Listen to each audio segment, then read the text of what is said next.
Uma mãe observa o desenvolvimento dos filhos e nota como cada um percorre seu caminho com uma maneira própria de ser, pensar e agir. Mas, aos poucos, ela percebe entre eles diferentes dificuldades, dons, temperamentos e personalidades. Um, em particular, exige mais dedicação, paciência e perseverança por parte daqueles com quem convive. Esta criança pode estar sofrendo do transtorno do déficit de atenção e hiperatividade. Quem vai falar mais sobre o assunto é o psiquiatra infantil Dr. Francisco Assunção. Doutor, o que é o TDAH? O TDAH é um quadro que ocorre na infância, o primeiro diagnóstico ao redor da idade escolar, habitualmente, e já diagnosticado há muito tempo, né? As primeiras descrições que nós temos são do final do século XIX. Só que ele vai mudando de nome com o passar do tempo. Então, por volta dos anos 60, ao redor dos anos 60, ele vai ter um nome muito pouco esclarecedor, que é o de lesão cerebral mínima, que vai se transformar depois em disfunção cerebral mínima, e só no final dos anos 70 é que ele vai receber o nome de transtorno do déficit de atenção e hiperatividade. Então, é um quadro que vai se caracterizar exatamente por aquilo que o nome descreve. Uma diminuição de atenção, dificuldade da criança estabelecer atenção para as atividades a que ela se destina, e aumento da atividade motora. Não necessariamente as duas coisas acontecem junto. Você pode ter tipos predominantemente desatentos e tipos predominantemente hiperativos. E, lógico, o mais frequente, os tipos mistos, onde você encontra o déficit atencional e a hiperatividade. Acho que é interessante trazer mais um sintoma, que é a questão da impulsividade, que também entra como um sintoma, vamos dizer assim, mais acessório, mas que também participa de maneira marcante no quadro. Normalmente os casos eles são descobertos na escola. De que maneira? Quais os primeiros sintomas?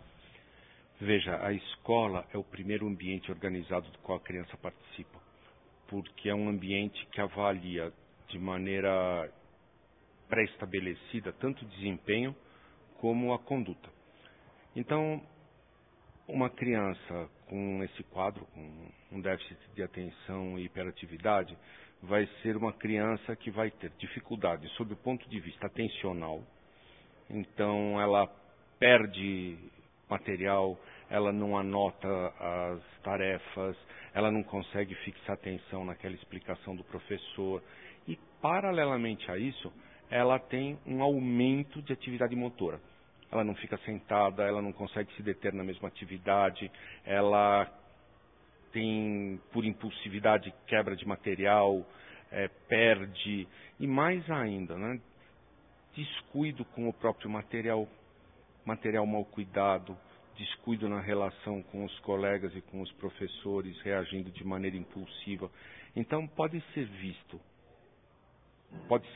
nessa criança uma série de características que vão fazê-la com uma dificuldade adaptativa, tanto sob o ponto de vista do desempenho, como sob o ponto de vista comportamental. E isso vai chamar bastante atenção dessa criança.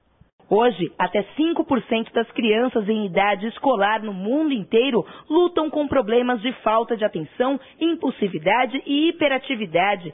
Entre elas, 50% vão continuar a ter dificuldades na idade adulta.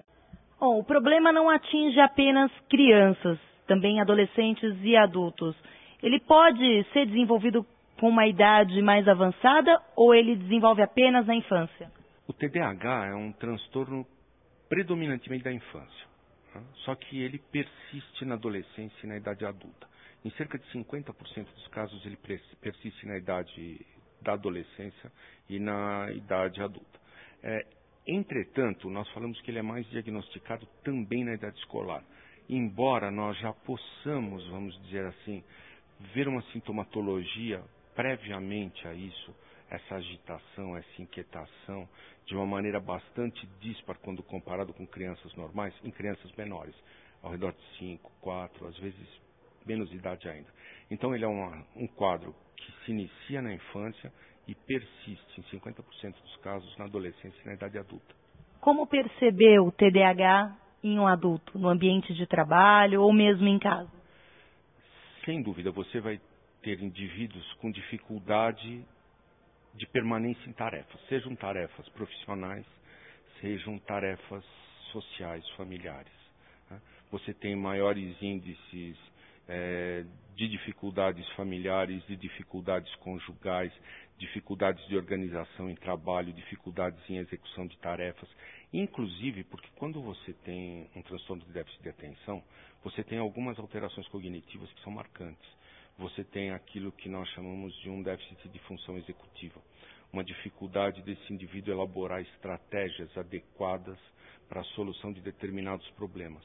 Ele tem uma dificuldade de organizar esses passos, de organizar essas estratégias.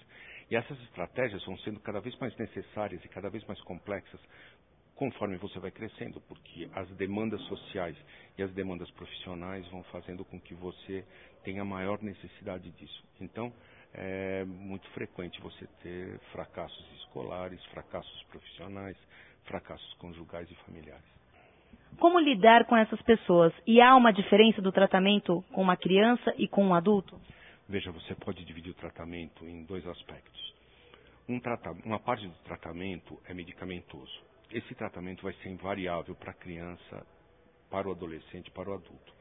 Por outro lado, você vai ter uma segunda parte do tratamento, um segundo aspecto do tratamento, que é a organização do ambiente.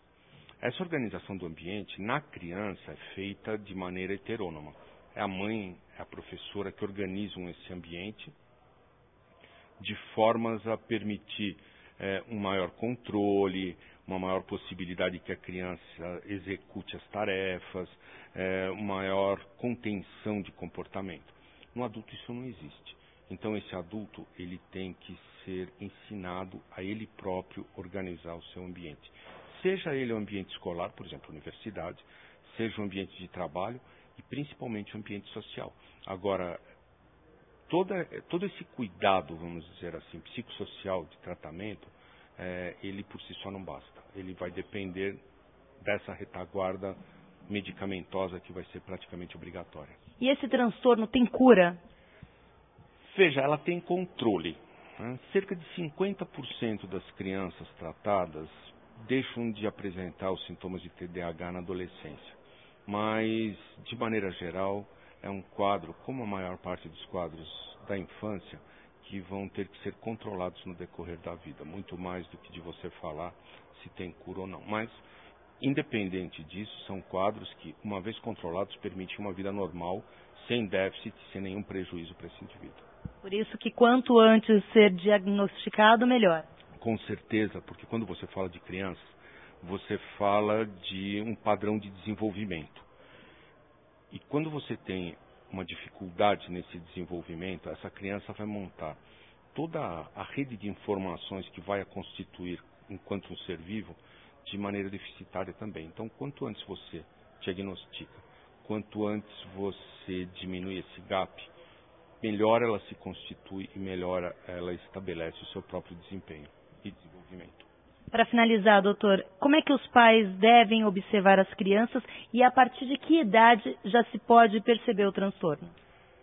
O diagnóstico, como eu falei, é realmente feito na idade escolar, mas a percepção dos pais já pode ser vista anteriormente. De uma maneira geral, nós podemos fazer a sugestão da comparação com padrões normais de desenvolvimento. Uma criança de 4 anos, ela usualmente tem dificuldade em prestar atenção. Nós não podemos exigir que ela fique 4 horas assistindo aula. Mas, em média, ela tem um período de tempo que ela fixa atenção. No filme, no desenho, em uma atividade de desenho, em uma atividade de pintura. As primeiras coisas observadas são exatamente as crianças que não param quietas. Elas não conseguem parar quietas fazendo nada. Né? Ficam de ponta cabeça para assistir televisão, têm dificuldades muito grandes em estabelecer padrões de brinquedo, porque não esperam a própria vez, uma irritabilidade grande, algumas vezes alterações de sono. Então, essas coisas, esses sinais, esses sintomas, são os gatilhos para os pais suspeitarem. Agora, uma coisa tem que ser muito clara, a suspeita não significa diagnóstico. E o diagnóstico de TDAH não é um diagnóstico simples nem fácil. Ele é passível de ser feito só por um especialista. Então, não vai ser a professora que vai fazer, não vai ser o preenchimento de listas de sinais e muito menos a família. Tá? Feita a suspeita em cima desses sinais pouco adaptados, a sugestão é a procura do especialista. Obrigada, Dr. Francisco Assunção, pela sua entrevista. Informações sobre esses e outros problemas de saúde mental você encontra aqui no site da BP. Para ler matérias sobre doenças e transtornos, basta acessar a seção Informe-se do nosso portal.